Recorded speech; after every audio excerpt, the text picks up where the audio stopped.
Review-Kliqpod family. It's another Monday night, and thank you for joining your boy JG, as always, for another Monday night Raw review. With that being said, I'm actually going to start the intro a little different this week. We're going to talk about the breaking news we heard before Raw even came on the air. We heard that Nia Jax has officially challenged Ronda Rousey for the women's title. Well, I guess Nia challenged Ronda to her title. But either way, with that being said, damn, why now? Why so soon? I don't know how you guys out there feel about it, but me personally, I just think it's too early. Man, what happened to proving yourself? You've had one match, not even against real competition. Like, yes, Triple H was real competition, but your actual opponent in that match was Stephanie McMahon, and what kind of opponent is that? You shouldn't be going against Nia. You're still too green. Something has to happen here so this doesn't go off. Not only that, what if Ronda wins? Out of everything I've seen from everybody tweeting, posting on Facebook, news outlets, everything from this, I haven't heard one thing specifically mentioned. If Ronda wins, we will have two part-time champions on one show. Do you want to see that? So, out of you guys out there, which one of you guys honestly believes that Ronda deserves the title shot right now and this is the moment? Without building her up, giving her more opportunities, more matches. Let's see how she does in some single competitions, things of that nature. And how would you feel about having two part-time champions on one show? With that being said, man, let's go ahead and hit this intro so we can get into the show.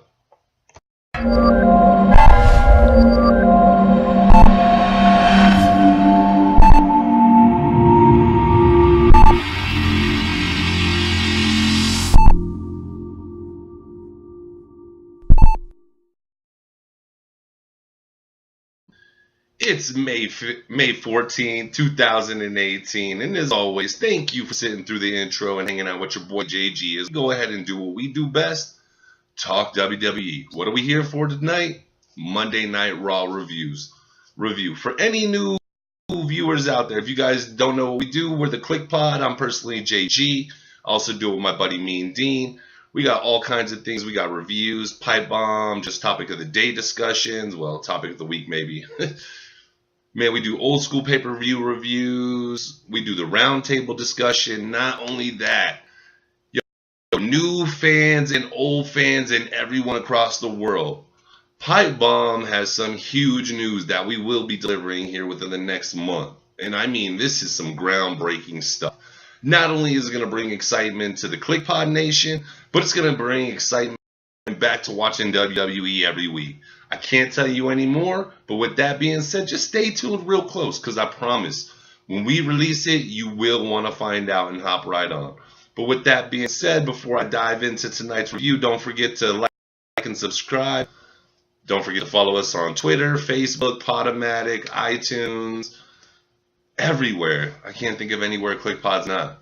But with that being said, man, let me not waste any more time. Let's go ahead and get into the review. So tonight's show kicks off with yet again Mr. Roman Reigns himself coming out bitching about last week, how, he's a self-proclaimed champion. Jinder last week interfering with the qualifying match, which I can't believe I'm saying this at this point in time, but thank you, Jinder, for interfering in that. And I don't have to see Roman in the Money in the Bank match because, quote unquote, the end of the matches were tonight. Let's hope there's not a special match going forward just to happen to get Roman Reigns in. But with that being said, he actually calls out Jinder. Instead of Jinder showing up, Kurt Angle comes out. Kurt Angle tells him, hey, it ain't happening. Kurt Angle's been specifically informed that Roman Reigns gets no more qualifying matches for Money in the Bank. Not only that, Kurt knows it sucks. And the shittiest part is, Jinder actually gets a qualifying match tonight. So we find out that Jinder's put in a three-way match for the main event, which is going to be Jinder versus Elias versus Bobby Lashley. Winner qualifies for the Money in the Bank. Thank God for me. This was actually a pretty quick segment with the talking. I didn't have to hear Roman Reigns much. And then Roman Reigns goes to the back looking for Jinder, as we can expect him to do. I mean, come on, it's Roman Reigns. So, as always, he finds Jinder. Jinder throws Snell sing into him. Snell goes into Roman, distracts him for a second. Jinder gets the upper hand, but as we figure, Roman's going to get the upper hand in the long run. Roman enters Jinder. This sucks. This sucks. Now, I've been slacking on watching JD from NY206 videos. I've just been slacking with it. I've been watching other things. I've been trying to work on Kliqpod things. You know, sometimes life catches up and we don't always have time to take part in the things that we enjoy. But I did see a topic for one of them, and it was saying that, and I think he was actually quoting, he was actually referring to something that Metzger said, that they may be doing the Daniel Bryan with Roman Reigns to try to get him that sympathy push.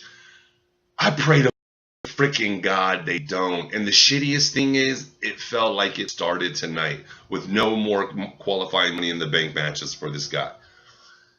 It's like, why, man? Just the worst thing that happened to us was Brock still being the title holder now. Why? Because we can't just get the Roman Reigns experiment done. I wanted to get the championship so we can get it over with. Instead, it just keeps prolonging, and the longer it prolongs, the longer it's going to take to get to it, the longer I'm going to have to survive through it. So damn it, man. Why can't we already get to this? It's enough. It's enough. Enough is enough. Okay? Just, if you're going to get the strap on Roman, get the strap on Roman. If you're not, get him out of title contention altogether. Don't give me some sympathy act for him, because I'm sorry. I'm not going to feel it. The only way you're going to get me to watch like Roman Reigns is if he goes heel. But as we know, that's not going to happen because they think they got the next Cena. But in this case, you don't. And everybody forgets, Cena was a heel at one point. I don't ever consider the Shield an actual heel faction, even when they were doing heelish things. I never really considered it that. It was always an anti-hero feel. Yo, Cena's was not an anti-hero when he was the heel for a little moment. When he was the Doctor of Thuganomics facing Kurt Angle. Fools like that. Having rap battles with Spanky. So, I don't know, man. Just let's get the strap on Roman and let's get this done. Alright, I'm over it. I can't keep doing this every week, week in, week out. Just get the strap on him. Let's see what he can do. Hey, if somehow the universe comes and we all come together as one and we're like, oh, we love him as champion. Cool, let's roll. If we don't, let's get the strap off him, get it on somebody we want. But either way, we need to get the strap on him so we can get it off at some point. Because as I say, man, the longer we wait, the longer it's going to take to get the strap on him, the longer it's going to take to get off him, the longer we're going to get to progress with different storylines for that belt. With that being said, my savior, Mr. Seth Rollins, comes out. Thank you, Jesus Christ. What man... Now, with that being said, I don't want to take away from Seth Rollins' moment right now. All right, what man is on a more amazing roll? This dude is hotter than hot. Go back to past reviews, man. I am on the Rollins' Raw's Rollins freight train. Like, I'm not the conductor, but I'm definitely on this bad boy. And it's like every week, it just keeps getting better and better and better. There's like nothing wrong this man can do right now. This man has, in 3 weeks, brought prestige back to that title. Like, we're seeing him in great matchups, in great matches. Tonight, he faces KO. Once again, another freaking great match. We start off with KO attacking first. We get KO getting up early hand. Man, Rollins has an amazing turnaround in this match. He does, first he does the double dose suicide dive. That's what I'm going to call it. So he hits him with the first suicide dive, hauls ass back in the ring, hits him with the second one, and the second one's even better than the first. And the way he lands on Kevin is just so absolutely perfect, man. I think you should call it the dart with how great that one looks specifically. That was amazing. So not only this, man, freaking Seth Rollins hits the Falcon Arrow on the apron to KO. So it's already amazing when you do it in the ring. But to me, apron moves are the worst because that's the corner, man. So many little things can happen on the corner. Let's not forget, from the smallest hit of a corner of a casket, Shawn Michaels lost part of his career in his prime. I don't want to see that with anybody else. So every time I see somebody take a spot on the apron, I get nervous, man. And seeing this Falcon Arrow, God, was it so well freaking done. And just seeing the progression in this match with Seth and KO, man. And then you see KO go to the top and take Seth and hit the Fisherman Buster, which was freaking ridiculous. I mean, at this point, I'm literally losing my mind.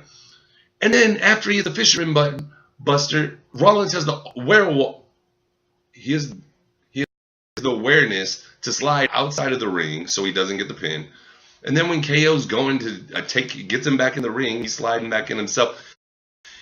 He hits KO with the curb stomp. Boom, we get Seth 1, 2, 3. Seth retains the title. Phenomenal. Great match to start the show. Very exciting, man. At this point, I'm like, all right, dude.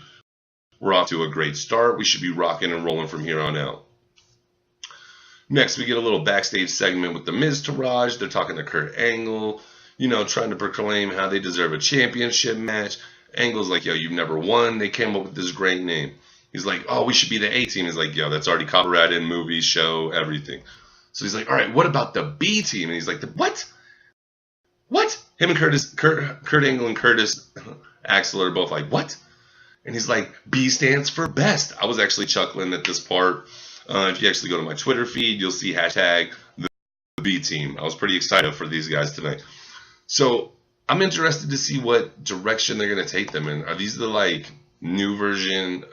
Is this Raw's version of Rhino and Slater? I think Slater and Rhino got trapped into. Anyways, I digress. With this being said, we get set up for our first qualifying Money in the Bank tournament match of the night, which is going to be a three-way between No Way Jose, Baron Corbin, and Bobby Roode. Man, Baron Corbin looks really good. I'm actually really impressed with how Baron looks in the ring. As far as for the match itself, I wasn't really too entertained. It was actually a really boring match to me. I thought it took a long time to progress. I thought when Baron was in there, had his dominance, I thought that's when the match was moving perfectly. But outside of that, man, I didn't think it moved that well. We end up with, crazily enough, Baron Corbin does not get the dub. With as good as he looked tonight, he did not get the dub. We get Mr. Bobby Roode hitting Mr. No Way Jose with a glorious DDT, gets the 1, 2, 3.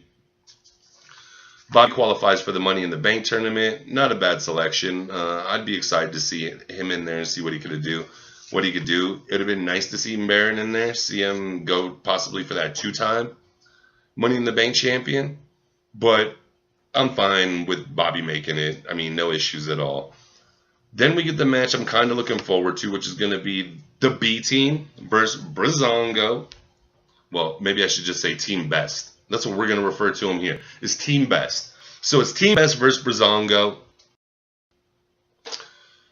Man, crazily enough, there's a minimal Team B chant by the crowd. So I'm like, okay, that's cool. I want this to kind of gain some steam because I want to see what these guys can do with this. The match itself really wasn't that entertaining. Match finishes up with Fandango missing a leg drop. The B team gets him. Bo Dallas sets him up like he's going to do a belly-to-back suplex. Curtis Axel grabs him like he's going to do a reverse cutter. Boom, they go down. Pin 1, 2, 3. The best part of this match was actually their reaction after the match. Like, Curtis Axel's outside of the ring after it gets counted, and then he comes back in, and then his eyes light up like a kid on Christmas. And Bo's just in that shock mode, like, oh my God, did we really pull this? And, like, it's such a moment that they even get a mini interview. And, I'm on the Team B, or the B team train, or as we're going to call them here, Team Best. So, everybody out there, hashtag all next Monday night, Team Best. Every hour on, well, every 15 minutes. We'll be better than every hour on the hour. Every 15 minutes, we'll keep it to. Don't forget, I'm going to remind you throughout the week. With that being said,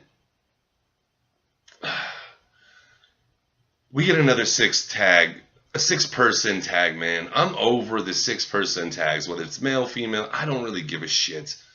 Okay, and this was even a good one, but I'm just burnt out on them, man. They're not special. There's nothing unique about them anymore. So we get Natalya, Ember Moon,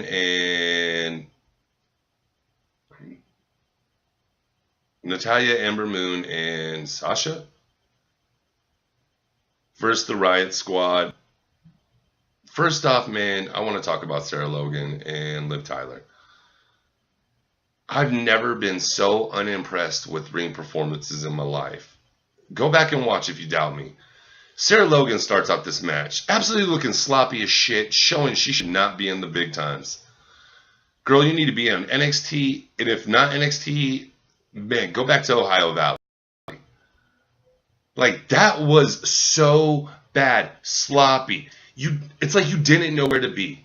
It's like you didn't know what was taking place. And then we see Liv wrestle.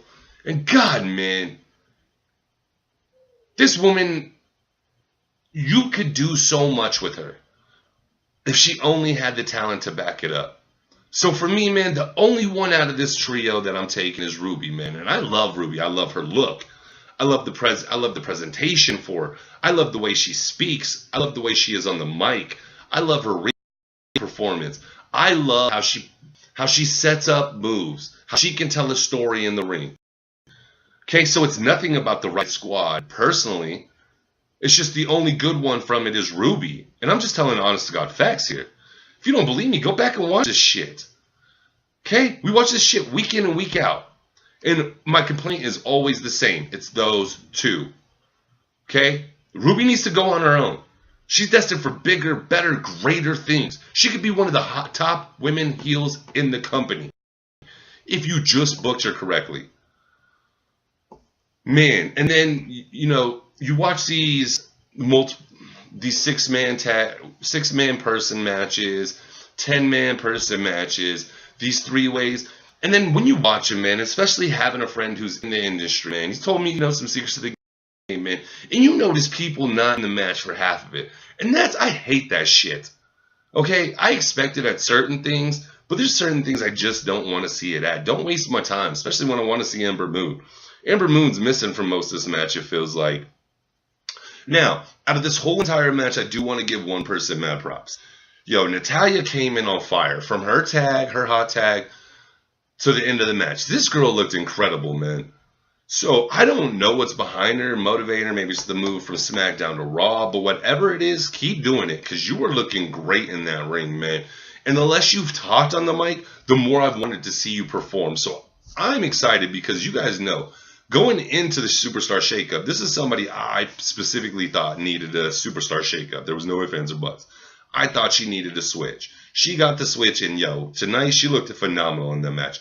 The match overall, I wasn't impressed. But with Natalya's portions, I was. Of course, I love seeing Ember do her high risk. But, with that being said, Natalya gets the sharpshooter for the tap against Liv Tyler. So your winners, Liv Tyler, Ember Moon, and Sasha Banks. Now, you guys know how amped I was when the revival arrived on the big show, especially going to SmackDown. I thought that was a great move. I thought a lot of tag teams had things to worry about. I seem destined for greatness. These guys remind me of an old school tag team. Their tags are flawless. The way they work together as a team, the little gestures and movements, the things they replicate are the things like Dawson reminds me of Arn Anderson so much. And I think that's what they really remind me of, the Anderson brothers. So I just don't know what's happened, man. These guys are buried. Like, is there getting any lower? And then I seen some tweet on why they consider themselves hot or upper echelon tag team. Sure, in my mind I do. But with the push and what the hell's going on behind the scenes, you guys aren't. And I don't blame that on the revival. You guys know, that's creative, man. Poor freaking booking. One of, if not the best tag team on your show, and they're at the bottom of the pecking order. How the hell does this make sense?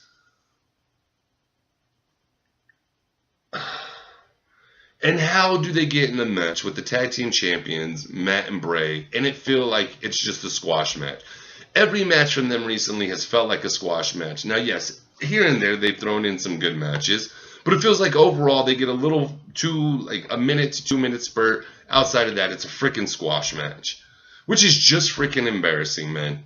So creative, how are you going to fix this? How are you going to right the wrongs you created?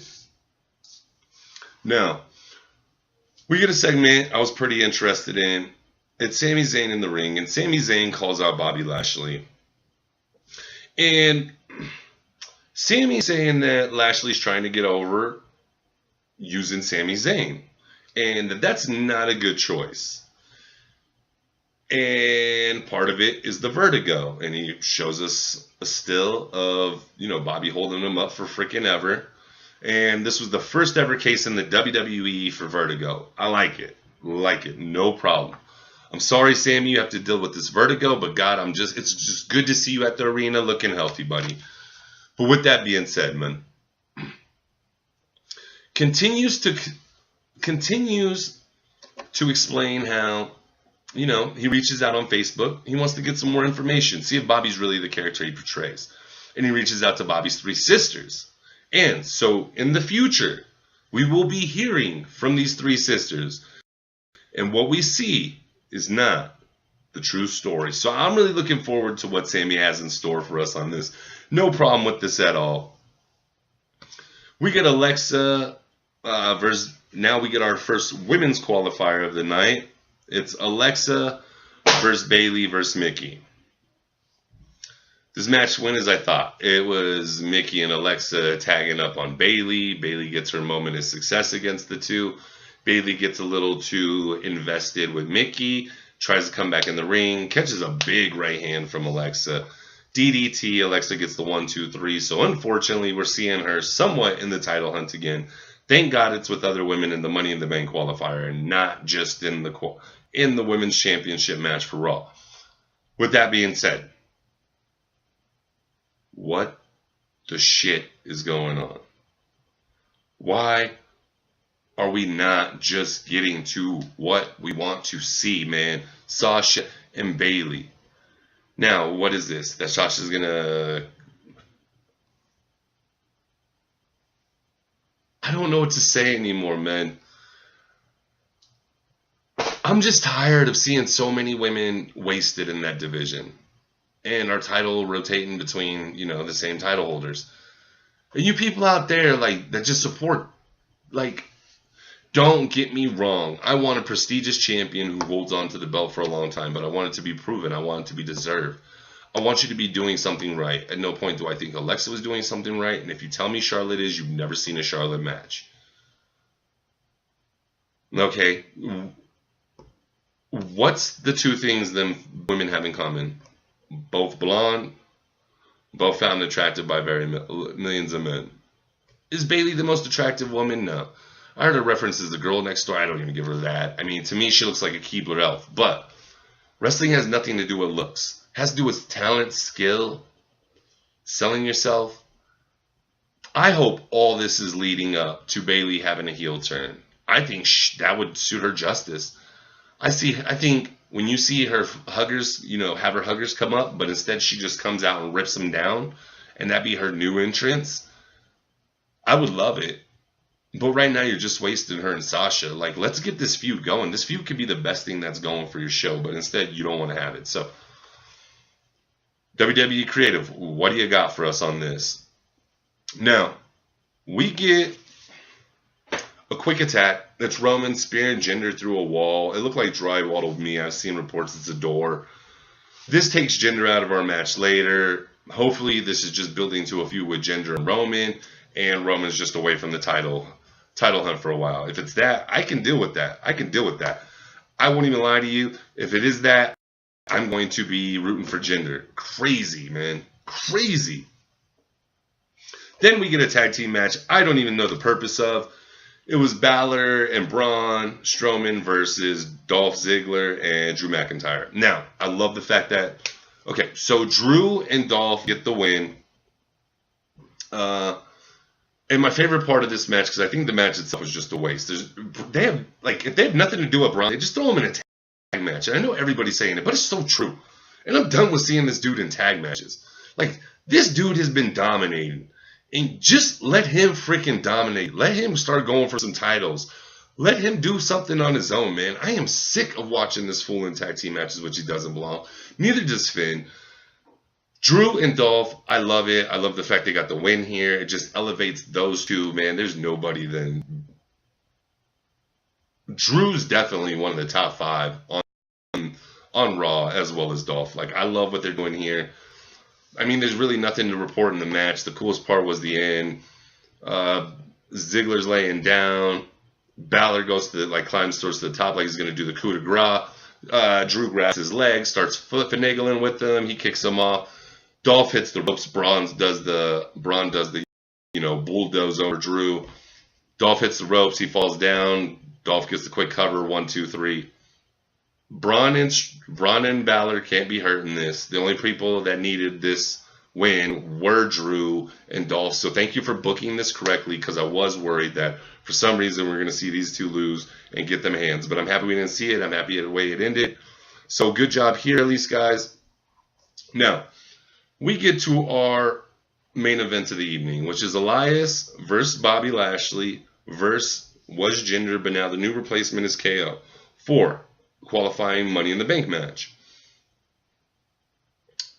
Overall, good match, man. I liked watching Elias and KO work together. I thought they did really good.